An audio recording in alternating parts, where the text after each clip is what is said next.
Story 1. What started as a simple Saturday morning cleaning out the attic at my parents' house turned into a chain of events that completely flipped my understanding of my family upside down. I'm talking about a hidden past, a secret love affair, mysterious deaths, and a discovery that still haunts me to this day. If you're the kind of person who loves slow-burn mysteries with crazy twists, stick with me. I promise this story gets wilder the deeper we go. But let me warn you up front, it's not a happy tale. This is a family mystery that's been buried for decades, and maybe for a good reason. I can't believe I'm even telling it, but it's been eating away at me since it happened. Maybe talking about it here will help me make sense of it all, or at least share some of the weight I've been carrying. So, without further ado, let me tell you how my seemingly ordinary life got thrown into a dark spiral the day I found an old wooden box hidden in my parents' attic. It was about a month ago, on a bright, chilly Saturday morning. My parents had been planning to sell their house, the same one they'd lived in for over 30 years, and were in the middle of the daunting task of decluttering before putting it on the market. Now, my dad's a bit of a hoarder. He's got that "I'll need this someday" mentality, so every closet, drawer, and especially the attic, was stuffed with random things that had been collected over the years. Naturally, my mom called me over to help clear out the attic, knowing my dad wouldn't do it himself. I remember climbing up the rickety wooden ladder into the attic, greeted by the familiar smell of dust and old cardboard. It was packed to the brim with boxes, old furniture, and stuff I hadn't seen in decades. It was like a time capsule of my childhood and beyond: Christmas decorations from the 90s, old VHS tapes, forgotten photo albums. I was lost in nostalgia for a while until I noticed something strange. There, behind a pile of yellowing newspapers, was a small, wooden box. It wasn't like the other random stuff up there. The box looked out of place. It wasn't dusty like everything else, and it had this weird, almost eerie, vibe to it. It was locked with a rusty old padlock, and the wood was weathered and worn, like it had been through some serious history. I called down to my dad, asking, "Hey, what's this box?" I expected him to brush it off, maybe tell me it was just some old junk. But when he came up the ladder and saw what I was holding, his entire face changed. I've never seen him look like that before. He went pale. Like, the color literally drained from his face. He told me, "That box, that's nothing. Just leave it alone, okay?" Naturally, that only piqued my curiosity. He turned around and climbed back down, clearly uncomfortable. And I just stood there, staring at the box, trying to make sense of why something so small could freak my dad out so badly. After a minute of debating with myself, I decided, screw it, I needed to know what was inside. My curiosity got the better of me. I carried the box down to the garage where I knew my dad kept his tools. The padlock was old and rusty, so it didn't take much effort to break it with a hammer and screwdriver. The lock shattered easily, but the second I broke it, I got this weird feeling in the pit of my stomach. You know that gut feeling you get when you're about to uncover something you really shouldn't? Yeah, that was me. I hesitated for a second before opening the lid. Inside, the first thing I saw was a bundle of old letters, yellowed with age, tied together with a thin piece of fraying twine. Beneath the letters was something even more bizarre, a faded black and white photograph. The image was of a group of people standing in front of what looked like an old farmhouse. In the photo, I immediately recognized one of the men. It was my grandfather. I'd recognize him anywhere from the stories my dad told growing up. But something was off. In the photo, my grandfather wasn't standing next to my grandmother. Instead, he had his arm around a woman I'd never seen before, and in his other arm, was a baby. My brain short-circuited for a second as I tried to make sense of what I was seeing. Who was this woman? And who was the baby? The dates on the letters indicated they were from the 1940s, long before my grandfather met my grandmother. It didn't make any sense, and yet, the more I looked at the picture, the more I was sure. That was my grandfather. And this woman wasn't some stranger. The way he stood with her, the way his hand rested on her shoulder, it was clear they were more than acquaintances. This wasn't just some random family photo. This was something else, something hidden. I untied the bundle of letters, my hands shaking slightly. I had no idea what I was about to uncover, but I knew this was important. The letters were written in a delicate, looping cursive handwriting. The first few were love letters. They were from the woman in the photo, her name was Margaret, and they were addressed to my grandfather. As I read through them, the story began to unfold. My grandfather and Margaret had been in love. Deeply in love. The letters talked about stolen moments, secret meetings, and plans to run away together. And then, about halfway through the stack of letters, Margaret began mentioning the baby. She wrote about how excited she was for their future as a family, how they would raise the baby together far away from her father, who disapproved of their relationship. It was clear that Margaret came from a wealthy family. There were subtle hints in the letters about her father's status and influence. But the deeper I got into the letters, the more uneasy I became. Because something had clearly gone wrong. The tone of the letters shifted dramatically. In the earlier ones, she was hopeful, full of love for my grandfather and their child. But as I kept reading, things started to unravel. Margaret's words became more frantic, more desperate. She talked about how my grandfather had stopped visiting her. How weeks had gone by with no word from him, and how she was scared, scared for herself, and scared for their baby. Then came the letter that gave me chills. Margaret wrote that she had seen a man outside her farmhouse, watching her through the windows. She didn't know who he was, but he came at night, lurking in the shadows. She was terrified. She begged my grandfather to come back, to protect them. But that letter, it was the last one. The letters stopped abruptly after that. By the time I finished reading the letters, I felt like I had stumbled into something I was never supposed to know. Something my family had buried. I needed answers, and I knew exactly who to ask. I went straight to my dad, clutching the box in my hands, and laid it all out on the table in front of him, the letters, the photo, everything. For a moment, he just stared at it all in silence, his face unreadable. Then, finally, he looked at me and said, "Where did you find this?" I told him it was in the attic, hidden behind some old boxes.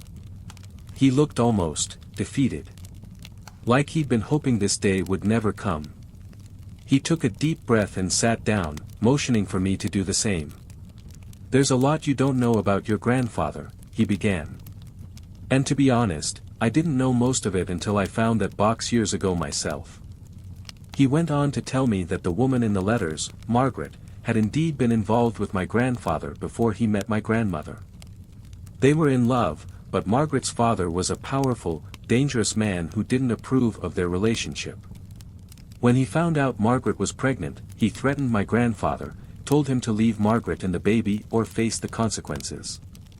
My grandfather was forced to make an impossible choice: leave the woman he loved and their child, or risk his entire future. My dad explained that my grandfather had always been haunted by that decision. But he'd never spoken of it. Not to my dad, not to my grandmother, not to anyone. He'd taken that secret to the grave, until now. But what my dad told me next shook me to my core. After hearing my dad's story, I couldn't stop thinking about the letters, about Margaret, about the baby. What had happened to them? Were they okay? Did Margaret manage to raise the baby on her own, or had something terrible happened? I couldn't shake the feeling that there was more to the story, so I did what anyone with an internet connection and a morbid curiosity would do: I started digging. I spent hours online, searching through old records, local history websites, anything that might give me a clue about Margaret and what happened to her after my grandfather left. Eventually, after combing through archives and old maps, I found it. The farmhouse from the photo still existed. It was located about an hour's drive from where I lived, in a small, rural town. The place had been abandoned for decades, but the property records matched the time frame of the letters. This was it, the place where Margaret had lived, and possibly where everything had gone wrong. I knew I had to see it for myself. The next morning, I got in my car and drove out to the farmhouse. It took me down winding country roads, far from any town or sign of modern life. When I finally arrived, the sight of the house sent a chill down my spine. It was exactly like the photo, only now, it was dilapidated, overgrown with weeds, the windows shattered and the roof caving in. But it was unmistakably the same place. I walked around the property, trying to imagine what it must have been like when Margaret and the baby lived there. That's when I noticed something I hadn't expected, an old, overgrown cemetery plot behind the house. There were only a few gravestones, most of them so weathered that the names were barely legible. But one stone stood out. It was newer than the others, though still old enough to be covered in moss. The name on the stone: Margaret. My heart sank as I stared at the grave. Margaret had died in 1957, just a few years after the last letter was written. And next to her, in a smaller, unmarked grave, was a second headstone. There was no name on it, just the date, 1955. The baby. It had to be. I felt a wave of nausea as the realization hit me. Margaret and the baby had both died not long after my grandfather was forced to leave them. But how? Why? I couldn't shake the feeling that something terrible had happened here, something that went beyond just a broken heart. I left the farmhouse that day with more questions than answers. My dad had told me what he knew, but there were still too many pieces missing. And the more I thought about that final letter, the one where Margaret mentioned the man lurking outside her farmhouse, the more I felt like there was something darker at play. I couldn't let it go. So I started asking around. I visited the town nearest the farmhouse, went to the local diner, and started talking to people. Most of them didn't remember much about the place. It had been abandoned for as long as anyone could recall. But there was one old man who remembered. He must have been in his late 80s, sitting at a booth by the window. When I showed him the photo of the farmhouse, his eyes widened a bit, and he gave me a slow, knowing nod. "That place," he said, "there's a lot of bad history there." He told me that when he was a boy, the farmhouse had been owned by a wealthy family, but there were always rumors about what happened there. He remembered hearing stories about a woman named Margaret who had lived there with her baby. He said she had died under mysterious circumstances, but there were whispers in town that her death hadn't been an accident. He also mentioned something else. There were rumors about a man who had been seen around the property late at night, watching Margaret and the baby. Some people thought it was her father, trying to scare her into submission. Others thought it was someone even worse, someone hired to make sure Margaret never revealed the truth about her relationship with my grandfather. I left the diner feeling sick to my stomach. Whoever that man was, I had no doubt in my mind that he had something to do with Margaret's death, and possibly the baby's, too. I went back to my dad's house that night, my mind racing. I showed him the photos of the graves and told him what the old man at the diner had said. My dad sat in silence for a long time, staring at the pictures. Finally, he spoke. "I never knew," he said quietly. "I never knew they died." He looked so broken, so utterly devastated by the weight of this new information. All these years, he had believed that his father had simply left Margaret and the baby behind. He had no idea they had both died so soon after. He had no idea that their lives might have been cut short by the actions of someone else, someone in their family. We sat in silence for a while, both of us trying to process everything. My dad told me that he wished he could go back in time and change things, but of course, that was impossible. The past was the past, and all we could do now was try to make sense of it. I haven't been able to stop thinking about it since. About the secrets our families keep from us, the things that get buried, both figuratively and literally. I can't shake the image of Margaret and the baby, alone in that farmhouse, with a man in the shadows watching them. I can't help but wonder if my grandfather had known the full extent of what happened, if he would have done anything differently. And most of all, I wonder how much of our past is still lurking out there, waiting to be uncovered. So, Reddit, that's my story. What started as an ordinary day cleaning out an attic turned into the unraveling of my family's darkest secret. A secret that had been buried for decades, hidden away in an old wooden box. I still don't know if I'll ever get over what I found. Part of me wishes I'd never opened that box, that I'd left those letters unread, that I'd never gone to that farmhouse. But another part of me feels like this story needed to come out, that Margaret and her baby deserved to be remembered, not forgotten. I'm sharing this with you all because I can't carry this alone anymore. Maybe by putting it out into the world, I can finally start to make peace with it. Or maybe not. Either way, I know one thing for sure, sometimes, the past refuses to stay buried. Story 2. My best friend went missing, but he left me a series of clues, and what I found changed everything. I'm writing this because I don't know who else to tell. It's been a little over a year since my best friend, Nick, went missing. I've tried to move on with my life, but I can't shake what happened. The truth is, I don't even know where to begin because this story is so bizarre, so unnerving, that even now I can't believe it myself. Nick wasn't just some guy I knew, he was like a brother to me. We grew up together, did everything together, and then, one day, he was just gone. No goodbye, no warning. But Nick didn't just vanish without a trace. Before he disappeared, he left something behind. A set of cryptic clues, almost like a puzzle for me to solve. It wasn't a game. It was real, too real, and I'm about to share with you everything I've uncovered. You might want to sit tight for this one, because it only gets weirder as it goes. And in the end, you might be left with more questions than answers. I know I am.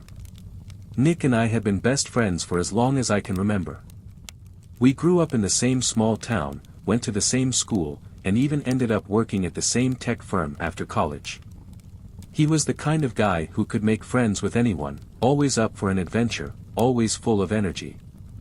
But something changed about a year before he disappeared. He started pulling away from people, including me. He'd skip out on plans, disappear for days at a time without explaining where he'd been. When I asked him about it, he'd just shrug it off, saying he was working on something, and that he'd tell me when the time was right. I assumed he was busy with work or maybe a new relationship, so I didn't push. Then one day, Nick stopped answering his phone. His apartment was empty, completely cleared out. No one had heard from him, and his family was just as clueless as I was. It was as if he had vanished into thin air. I went to the police, filed a missing persons report, but weeks turned into months, and there was nothing. No leads, no trace, nothing. I was devastated. I couldn't accept that my best friend was just gone like that. But then, a few months after Nick vanished, I got a package. It was postmarked 2 days before he disappeared. Inside was a single piece of paper with just 5 words on it, "Find me where it started." I was confused, shaken. It was Nick's handwriting, but what the hell was he talking about? I didn't even know where to begin. Find me where it started. Those words echoed in my mind over and over as I sat staring at the note. I went over every possibility, where what started. Our friendship. His work. It didn't make sense. Then it hit me, our treehouse. When we were kids, we used to have a treehouse deep in the woods behind our neighborhood. We built it together one summer, spent practically every day there. It was our secret hideout, the place where we'd go to escape the world. If there was anywhere Nick would have wanted me to look, it was there. The next day, I went back to our old neighborhood and trekked through the woods. The treehouse was still standing, though barely. The wood had rotted in places, and vines had overtaken most of it, but it was there. Climbing up, I felt a wave of nostalgia mixed with something darker. This was where it started, our adventures, our secrets. Inside, it was mostly empty, but tucked in a corner, under a loose floorboard, was a small envelope. My heart was pounding as I opened it. Inside was another note, this time longer. The handwriting was a little messy, like he'd written it in a hurry. It said, "They're watching. I had to leave. But this is only the beginning. Don't trust anyone. Follow the signs. Look at the stars." At the bottom was a strange symbol. It looked like a constellation, or maybe a map. I wasn't sure. But I knew this wasn't just some elaborate prank. This was real. Nick was trying to tell me something. Something serious. Something dangerous. I took the note home and stared at it for hours, trying to make sense of the cryptic message. They're watching. I had to leave. Who was watching him? What was he talking about? And then the part about the stars, it stuck with me. Nick had always been fascinated by space. He used to drag me out to stargaze when we were kids, pointing out constellations, talking about how small we were compared to the universe. I figured the constellation-like symbol on the note had to mean something. I spent the next week researching star charts, trying to match the symbol Nick had drawn to an actual constellation. At first, nothing lined up. It was frustrating. But then, late one night, I found it. It wasn't a constellation, it was a place. A set of coordinates, hidden in plain sight. I plugged them into Google Maps, and what popped up was, strange. It wasn't a specific address, just a remote stretch of land in the middle of nowhere, about 3 hours from where I lived. Something in my gut told me this was the next step. I packed a bag, filled my car with gas, and headed out the next morning. I didn't know what I was expecting to find, but I had to know. I had to follow the trail Nick had left behind. The coordinates led me to the edge of a dense forest. There was no road, no path, just wilderness. I parked my car and started walking, pushing through thick trees and overgrown bushes. I kept thinking, what the hell am I doing? This is insane. But I couldn't stop. I had to find Nick. After nearly an hour of hiking, I saw it. A small, weathered cabin hidden deep in the woods.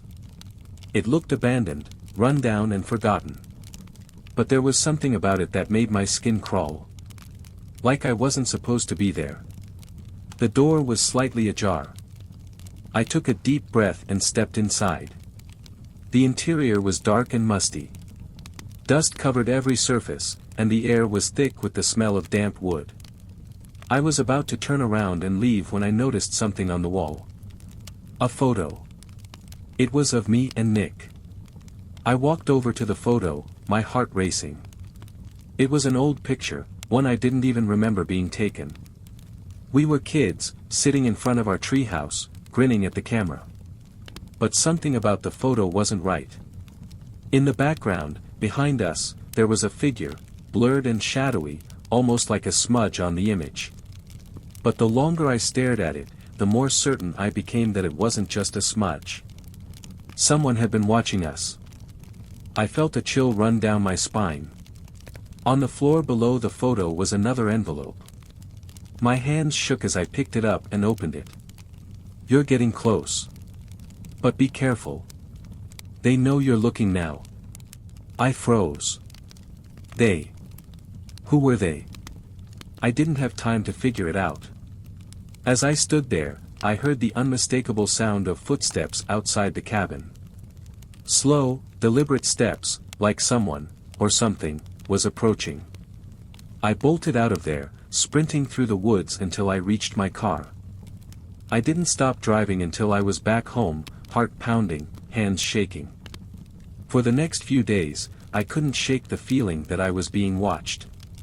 Every time I left my apartment, every time I went to work, I had this nagging sensation that someone was following me. At first, I thought it was just paranoia after what happened at the cabin. But then things started to get stranger. I noticed a black car parked across the street from my building, always the same car, always in the same spot. I'd catch glimpses of it in my rearview mirror when I was driving. And then there were the phone calls. Late at night, my phone would ring, but when I answered, no one would speak. Just silence. I was losing it. I could feel myself spiraling. I kept thinking about the notes Nick left. They're watching. Don't trust anyone. But who the hell was they? Who was watching us? One night, after another silent phone call, I decided to do something reckless. I grabbed my jacket, my keys, and headed out to confront the car that had been following me. I was done playing games. When I got outside, the car was there again, parked under a streetlight. But this time, as I approached it, the engine started, and it sped off before I could get close. I chased after it on foot, running through the empty streets like a madman, but it was long gone. When I got back to my apartment, there was a note taped to my door. No envelope this time, just a single sheet of paper with 4 words. Stop looking for him. At this point, I was scared out of my mind, but I couldn't stop.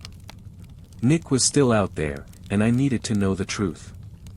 I spent days locked in my apartment, poring over every clue, every detail, trying to piece together what had happened. And then, finally, I found something.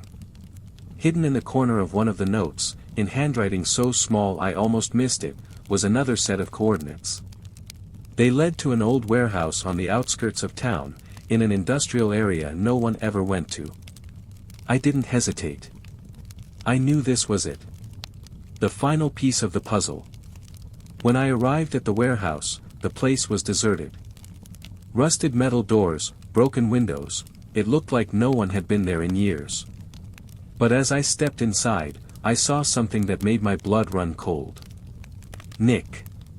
He was standing there, in the center of the room, alive, but different.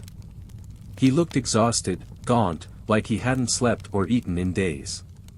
When he saw me, his face broke into a weak smile, but his eyes were filled with fear. "They're coming," he whispered. "We don't have much time." That's where the story ends, Reddit. I don't know who they are, or why they're after us. Nick told me some things before we had to run, things I still can't fully process. But we're on the move now, hiding, constantly looking over our shoulders. I'm sharing this because if something happens to me, I want someone to know. I want someone to keep looking. Maybe one day, the full truth will come out. But for now, all I can do is run. Story 3. I took a job as a night watchman in a remote town, but no one told me what really happens after dark. I took a job as a night watchman in a small, remote town because I needed the money, not because I thought it would be exciting. I had just gone through a rough patch, got laid off, bills piling up, and this was one of the only things I could find on short notice. The town, Fairhaven, wasn't even on most maps. Population, 302. A place so quiet, you'd think time had forgotten about it. The job was simple: sit in an old, half-abandoned factory at the edge of town, make sure no one broke in, and occasionally walk the perimeter. It was a cushy gig, but there was one catch. I had to work nights.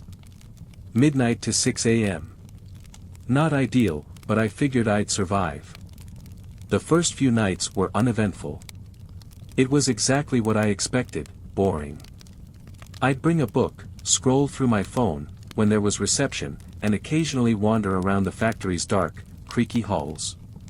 The building was ancient, probably built in the early 1900s, and felt more like a relic than an actual workplace.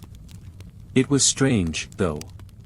No one ever told me what the factory used to produce. The few workers I ran into at the bar were cagey, like they didn't want to talk about it. By the third night, things started to feel off. There were moments when I swore I could hear faint whispers coming from the old offices upstairs. But when I went to check, there was nothing. Just empty rooms filled with dust and rusted equipment. I chalked it up to my imagination or the wind sneaking through the cracks in the walls. Then came the night I saw the first sign that something was very, very wrong. It was around 2 a.m., and I was sitting at my desk in the security office, half asleep, when I saw it on the surveillance monitor. A figure, barely visible, moving down one of the hallways. At first, I thought it might be a trick of the camera or maybe a homeless guy who had wandered in. But when I zoomed in, my heart skipped a beat. The figure wasn't walking. It was floating. It moved slowly, almost deliberately, gliding through the air about 2 feet off the ground. I could barely make out any features, just a pale shape against the dark hallway, like a shadow that had decided to come alive. My brain was racing, trying to make sense of what I was seeing. It couldn't be real, right? I had to be overtired, hallucinating. I grabbed my flashlight and ran down the hallway, my heart pounding in my chest. When I got to the spot where I had seen the figure, there was nothing. Just silence and the distant hum of the building's ancient heating system. I was ready to write it off as a weird glitch, but then, something else happened. The air around me got colder. Not just a little chilly, freezing. I could see my breath in front of me, even though the rest of the building was warm. The temperature drop was so sudden, I felt like I had walked into a freezer. And then, I heard it. A voice. Whispering my name. At this point, I wasn't sticking around to find out what was going on. I bolted back to the security office and spent the rest of my shift with the lights on, trying to pretend none of it had happened. But that was just the beginning. The next night, things escalated. It started with the cameras glitching. Every feed went static for about 5 seconds at exactly 1:17 a.m. When the picture came back, the building looked the same, except for one thing. In every camera feed, there was a door standing open. A door that had been locked when I made my rounds earlier. It wasn't just one door, though. It was all of them. Every single door in the factory, wide open, as if someone, or something, had gone through and unlocked each one. I immediately grabbed my flashlight and went to check, but by the time I got there, all the doors were closed and locked again. That's when I started to feel like something was watching me. I can't explain it, but you know that feeling when someone's standing just behind you, even though you can't see or hear them? That cold, prickly sensation crawling up your neck. That's what I felt. Constantly. Every time I turned a corner or passed a dark room, it felt like something was just out of sight, hiding in the shadows. I was starting to question my sanity at this point. I mean, I had heard of old buildings being haunted, but I never believed in that stuff. I'm a rational guy. But this? This was something else. I tried talking to some of the locals about it, mentioning the weird stuff I'd been experiencing, but they wouldn't engage. It was like they didn't want to acknowledge it, like they knew something but weren't willing to share. Except for one old man. He worked at the gas station on the edge of town, and I noticed him watching me one night when I stopped for coffee before my shift. After a moment, he finally spoke up. "You working at the old factory?" he asked, his voice low and raspy. I nodded, not sure where this was going. "Quit," he said, almost too casually. "Get out while you can." I laughed it off, but he just stared at me, his expression dead serious. "Do you know what they used to do there?" he asked. "No," I said, my curiosity piqued. "What?" He leaned in, lowering his voice even more. "That place ain't right. It never was. They built it on old land. Bad land." "What do you mean, bad land?" I asked. He glanced around like he was making sure no one else could hear us. The factory wasn't built for production. It was built for containment. They weren't making things, they were keeping something in. I felt a chill run down my spine. What were they keeping in? He didn't answer. Just shook his head and muttered, "You'll find out soon enough." I didn't sleep much that night, and by the time my shift rolled around, I was a nervous wreck. I couldn't stop thinking about what the old man had said.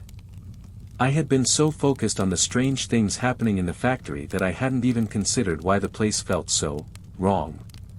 That night, I made the rounds like usual. But when I got to the basement, a part of the factory I had always avoided, I noticed something I hadn't seen before. A door. It was different from the others, made of thick steel, with a series of strange symbols etched into the frame. And it was padlocked, 3 heavy locks sealing it shut. My flashlight flickered as I stood there, staring at it, and that's when I heard it. Scratching. Coming from the other side of the door. At first, it was faint, like nails dragging across the metal.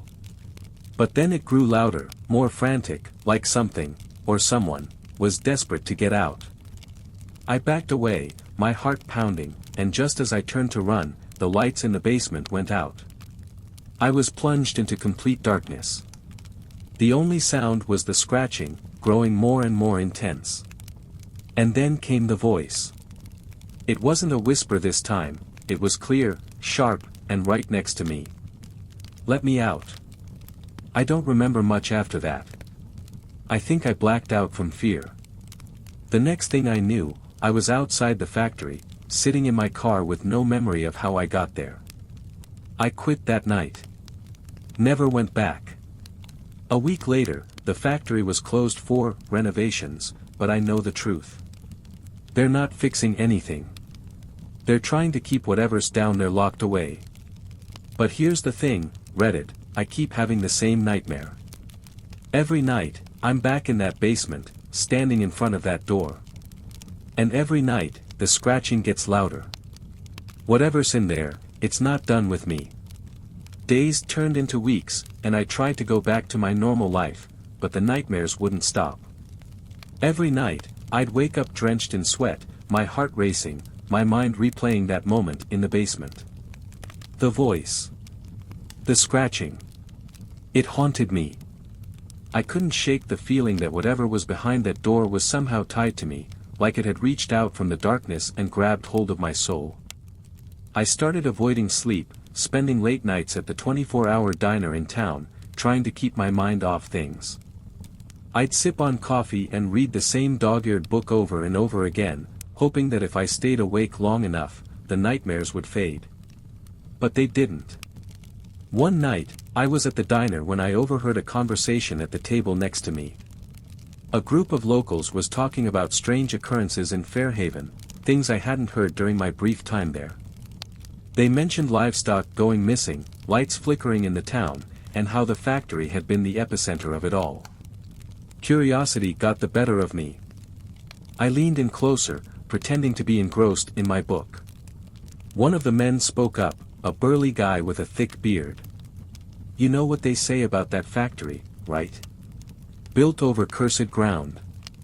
Can't trust anything that happens there. Another guy, younger and more timid, replied, they say the last watchman disappeared without a trace. Just like that. I felt my heart drop. I had never heard that before. What happened to him? I thought.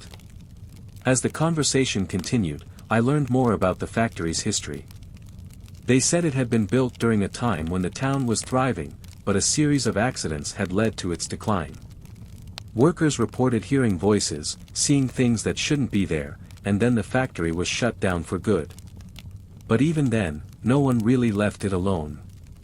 Some locals would sneak in, claiming they were drawn to it, feeling the pull of something dark and powerful.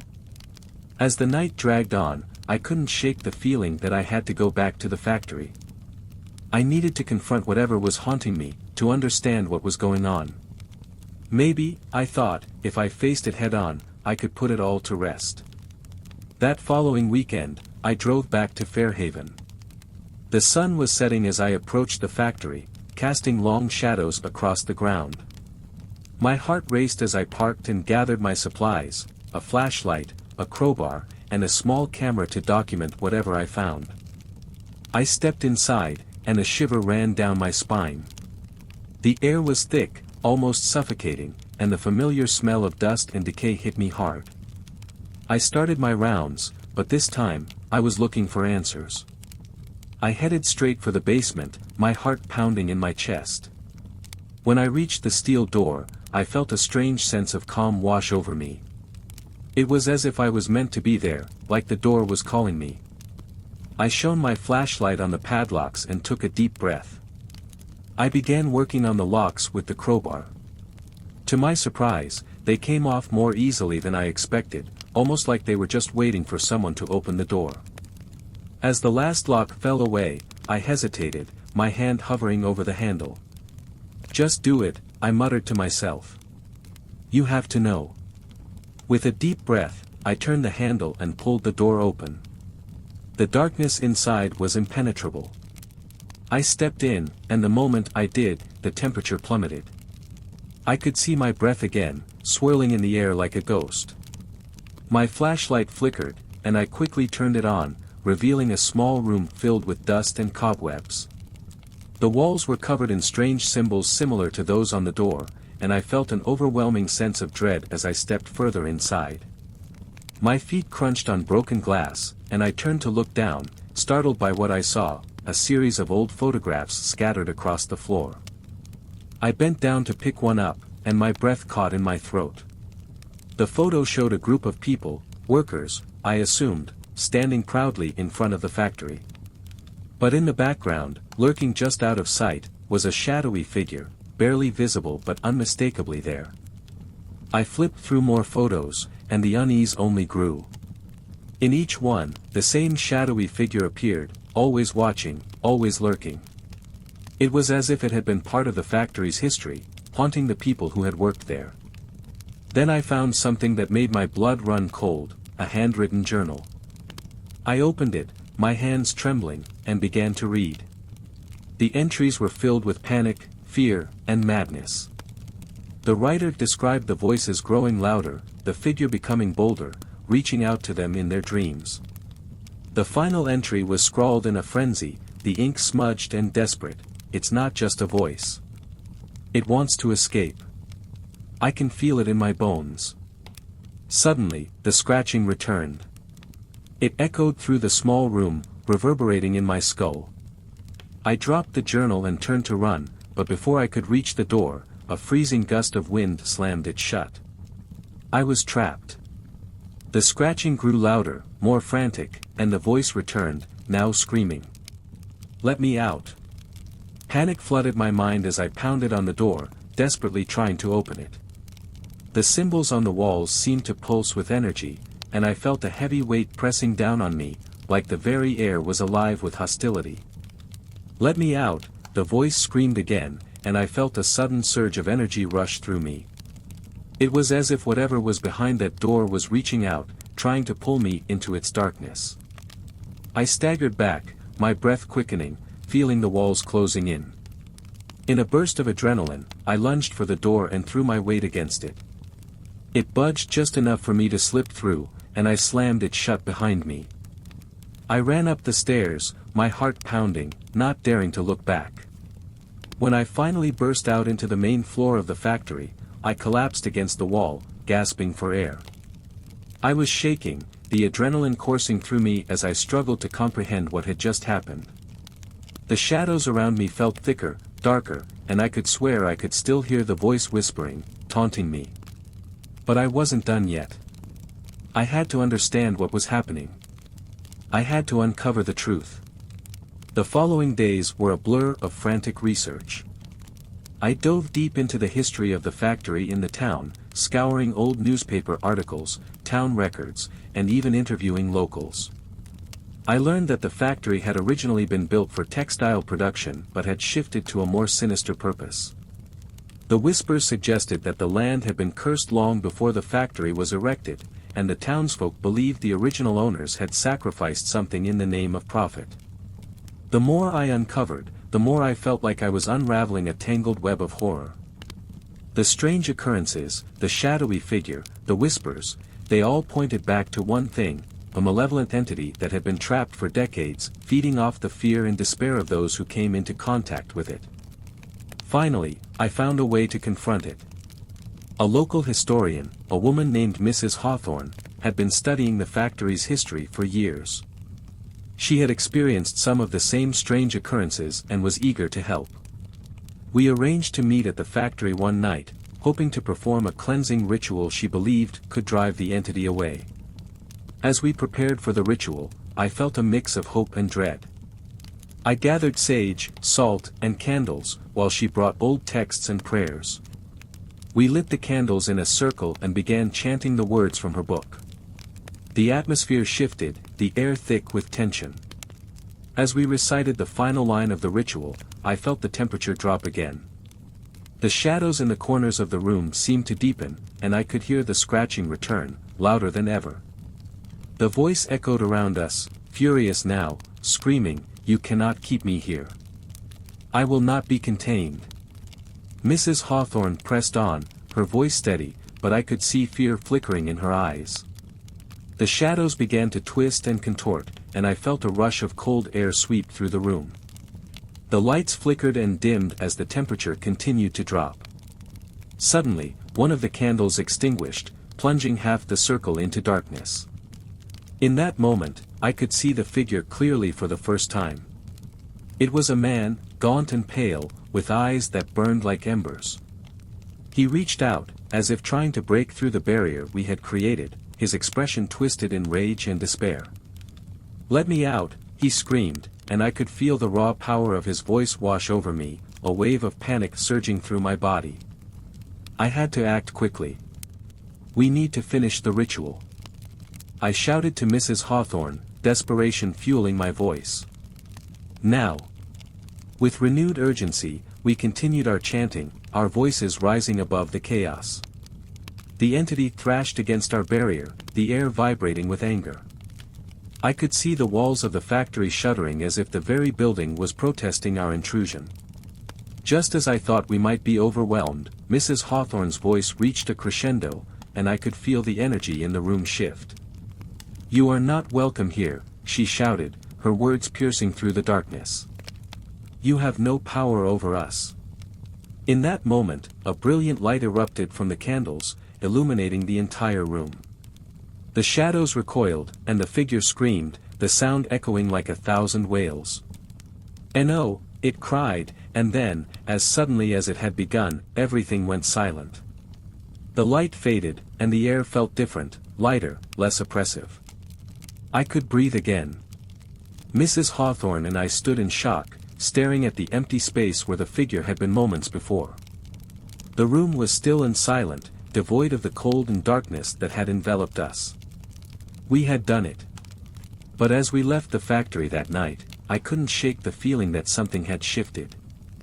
I felt free, yet a part of me remained tethered to that darkness. I would no longer be haunted by the entity, but the memories would linger, reminders of the shadows that could so easily return. After that night, I decided to leave Fairhaven for good. I didn't want to be tempted back to that cursed place. I found a new job, moved to a different town, and tried to rebuild my life. But the memories stayed with me, flashes of the factory, the scratching, the voice that had once screamed for release. Years later, I still think about that night. Sometimes, I find myself wondering what happened to the entity, if it truly was banished or merely lying in wait, biding its time for someone else to discover the darkness that lurked beneath the surface. Story 4. I was hired to test a virtual reality game, but I can't tell what's real anymore. When I first got the email, I thought it was some kind of joke. Congratulations! You've been selected as a beta tester for the most immersive VR experience ever created. I hadn't signed up for anything, but the money they were offering was too good to ignore. As someone who's been struggling to make ends meet, living paycheck to paycheck, the idea of sitting at home and playing a video game for a hefty payment was a no-brainer. I'd been a gamer most of my life, and I had a decent VR rig, though I wasn't much for beta testing. Still, it seemed like a quick, easy way to make some money. Little did I know, I was signing up for a nightmare I still haven't escaped. The instructions were simple. They shipped me a state-of-the-art VR headset, one I'd never seen before. Sleek, black, no brand name or logo on it. The accompanying letter said it was designed by a private company that wanted to keep their tech under wraps until the official release. It looked like a prototype, with smooth edges and a minimalist design, almost alien in its appearance. I was to test the headset for 2 hours a day, for 7 days straight, and give detailed feedback. Easy enough, right? I set everything up the day I got it. Plugged in the headset, connected it to my computer, and sat down in my gaming chair. The moment I put it on, I was blown away by how comfortable it was. It felt more like it was floating on my head than sitting on it. As soon as it booted up, I was transported to the game's menu, a simple, white room with a single door in front of me. No tutorial, no instructions, just that door. The realism was breathtaking. I could see every detail in the room, right down to the texture of the floor. It was like stepping into another world entirely. I reached out to open the door, and my hand moved in perfect sync with my real-world hand. I pushed the door open, and suddenly, I was in what looked like a bustling city. The graphics were unlike anything I'd ever seen. I could feel the wind on my skin, hear the distant hum of traffic, even smell the faint scent of food being cooked by vendors in the street. This wasn't just a game, it felt real. But that's when things started to get weird. At first, everything was fine. The game world was rich and detailed, and the NPCs, non-player characters, were astonishingly lifelike. They'd greet me, ask how I was, go about their day in ways that felt natural. I wandered around the city, exploring shops, talking to random characters, and occasionally completing minor tasks that popped up on my HUD. It was around the second hour of play that I noticed something strange. One of the NPCs, a woman selling flowers on the corner, kept glancing at me. Not in the normal, programmed way that characters in games do when you approach them. No, it was more unsettling. She followed me with her eyes as I walked by, her gaze lingering for too long. At first, I shrugged it off, thinking it was just a weird glitch. But then, the next day, the same thing happened again. She was there, in the exact same spot, watching me. The third day is when everything spiraled. As I wandered through the city, I noticed something. The people around me were starting to act strange. One man walked right up to me, stared into my face, and said, "You don't belong here." Then he turned and walked away, disappearing into the crowd. It wasn't the kind of scripted line you'd expect from an NPC. His tone, his expression, it felt like he was real. I pulled off the headset and sat there for a few minutes, my heart racing. I wasn't sure what I'd just experienced. Maybe it was some kind of advanced AI designed to make the game more immersive, to blur the line between reality and the virtual world. But I had played enough games to know that something felt off. Really off. Still, I pushed through. After all, I had a contract, and the money was good. I figured it was just part of the experience. Maybe it was all some next-level psychological trick to immerse the player even further. So, I kept going. But by day 4, I began to lose track of what was real. The city had started to change. The bright, bustling streets I had explored at the start of the game were now dark, eerie, with an unsettling fog that hung in the air. The NPCs, once friendly and welcoming, now stared at me with empty eyes, as if they were waiting for something. Conversations with them became shorter, more cryptic. One woman I spoke to said, "The walls are thin here. They can hear you." When I asked her who they were, she just smiled and walked away. The worst part was that I began to hear things, voices. Not through my headset, but faintly, as if they were whispering right into my ear. At first, it was just my name. A soft, barely audible, Daniel, but then, they started saying other things. "You're not supposed to be here. Why won't you leave? Get out." I'd tear the headset off, only to find my apartment dead silent. But my heart would still be racing, as if the voices had followed me out of the game. On the 5th day, I didn't want to play anymore. But the company kept sending emails, encouraging me to continue. They reminded me of the contract I'd signed, the terms and conditions. So, reluctantly, I put the headset back on. That's when I found the alley. The city was darker than ever before, the fog so thick I could barely see a few feet ahead of me. I stumbled through the streets, trying to complete whatever meaningless tasks the game had set for me, when I turned a corner and found a narrow alleyway I hadn't seen before. It wasn't marked on the map. It shouldn't have been there. The moment I stepped into it, I knew I had made a mistake. The alley was impossibly long, stretching on forever in both directions. The walls were lined with old, flickering neon signs, their messages indecipherable. The air was cold, colder than it had been anywhere else in the game. And then I saw them. Figures. Dozens of them, standing just at the edge of my vision, barely visible through the fog. They were still, unmoving, watching me. I tried to back out of the alley, but it was like my legs wouldn't respond. I was frozen in place, my heart hammering in my chest. Suddenly, one of the figures stepped forward. As it got closer, I could see its face, or, rather, the lack of one. It had no features. Just smooth, blank skin where eyes, nose, and a mouth should have been. And it was reaching for me. In a panic, I tore the headset off and threw it across the room. I sat there, gasping for breath, drenched in sweat, trying to convince myself it was just a game. Just a really messed up, hyper-realistic game. But the moment I looked around my apartment, my stomach dropped. The fog was outside my window. Not in the game, outside, in the real world. Thick, swirling fog, the same kind that had been in the alley. And worse, there was something moving in it. A shadow, shifting just beyond the glass. I closed the blinds, my hands shaking. I didn't know what was happening. I couldn't tell if I was still in the game or if the game had somehow bled into reality. On day 6, I didn't play. I couldn't. I was too terrified of what might happen. I didn't want to see those faceless figures again. But the emails kept coming, more urgent now. They said I needed to complete the full 7 days. That the test wasn't complete, and I was in breach of contract. There were penalties, they warned. Severe penalties. Against my better judgment, I put the headset back on for the 7th and final day. The city was completely empty now.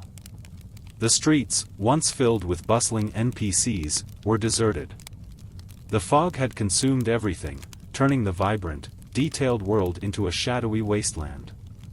I walked through the streets, every footstep echoing in the oppressive silence. That's when I heard it. A voice, not like the others. This one was deep, guttural, and it said just one word. Welcome. Suddenly, the ground beneath me gave way, and I was falling. I tumbled through darkness, my mind spinning, until I hit the ground with a bone-jarring thud.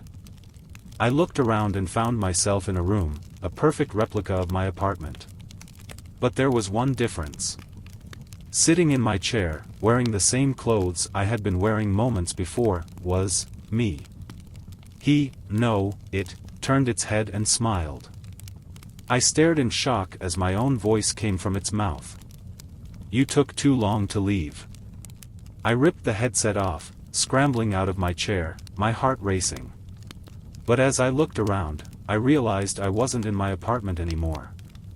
The walls were the same, the furniture was the same, but the air was thick with fog, and the shadows in the corners of the room seemed to writhe and twist. The game had followed me into the real world. I don't know what's real anymore. I don't know if I'm still in the game, or if the game has somehow invaded my life. Every time I close my eyes, I see those faceless figures, hear their whispers. And every night, when the fog rolls in outside my window, I know they're out there, waiting. If you ever get an offer to beta test an immersive VR experience, don't take it. You might never come back.